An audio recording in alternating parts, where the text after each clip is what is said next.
کیا آپ نے کبھی سوچا ہے کہ جسے لوگ بدنصیب سمجھتے ہیں وہی اللہ کے نزدیک سب سے زیادہ محبوب ہو سکتا ہے؟ کبھی ایسا بھی ہوتا ہے کہ دنیا کسی کو مٹا دینے پر تل جائے مگر اللہ اسے عرش تک پہنچا دے۔ یہ کہانی ہے کنیز کی، ایک یتیم لڑکی کی جس کے نصیب کا فیصلہ لوگوں نے اپنی مرضی سے کرنا چاہا مگر تقدیر اللہ نے لکھی تھی۔ کنیز صرف 18 سال کی تھی۔ بچپن میں ہی اس کے والدین ایک حادثے میں وفات پا گئے تھے۔ وہ اپنے بڑے بھائی راشد اور بھابھی سلمہ کے ساتھ رہتی تھی مگر حقیقت میں وہ ان کے لیے ایک بوجھ تھی۔ فجر کی اذان کے ساتھ اس کی آنکھ کھلتی، نماز ادا کر کے وہ کاموں میں لگ جاتی، جھاڑو، برتن، کپڑے، کھانا سب کچھ وہی کرتی۔ بدلے میں ملتی تھیں سوکھی روٹیاں اور کڑوے تانے۔ وہ اکثر سجدے میں جا کر کہتی، یا رب، اگر یہ آزمائش ہے تو مجھے صبر عطا فرما، تو ہی میرا کارساز ہے۔ وقت گزرا اور ایک دن اس کے لیے رشتہ آیا، شہر کے امیر ترین شخص سیٹھ جمال الدین کا۔ عمر تقریباً 70 سال، بیمار، تنہا۔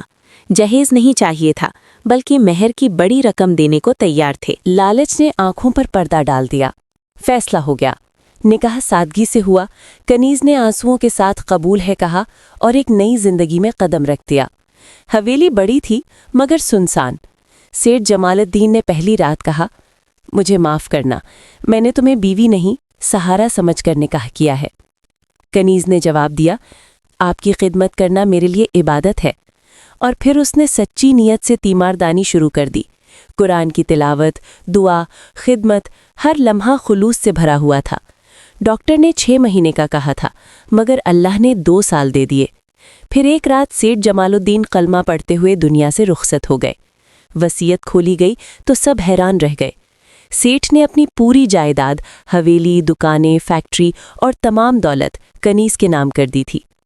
جس نے میرے آخری وقت میں اولاد بن کر خدمت کی وہی میری وارث ہے۔ رشتہ داروں کے چہرے زرد پڑ گئے۔ سلمہ گڑ گڑانے لگی مگر کنیز اب کمزور نہیں تھی۔ اس نے دولت کو عیش کے لیے نہیں بلکہ خدمت کے لیے استعمال کیا۔ یتیموں کے لیے گھر بنایا، بیواؤں کی مدد کی، بیماروں کے لیے ہسپتال قائم کیا۔ لوگ اسے کنیز ماں کہنے لگے۔ یہ کہانی ہمیں یاد دلاتی ہے کہ اللہ صبر کرنے والوں کے ساتھ ہے۔ جو یتیم پر ظلم کرتا ہے وہ اللہ کی پکڑ سے نہیں بچ سکتا، اور جو خلوص سے خدمت کرتا ہے اللہ اسے وہاں سے نوازتا ہے جہاں سے وہ سوچ بھی نہیں سکتا۔ اگر آپ اس سبق سے اتفاق کرتے ہیں تو کامنٹ میں ضرور بتائیں، اور ایسی مزید ایمان افروز اور دل کو چھو لینے والی کہانیوں کے لیے ہمارے چینل کو سبسکرائب کرنا نہ بھولیں۔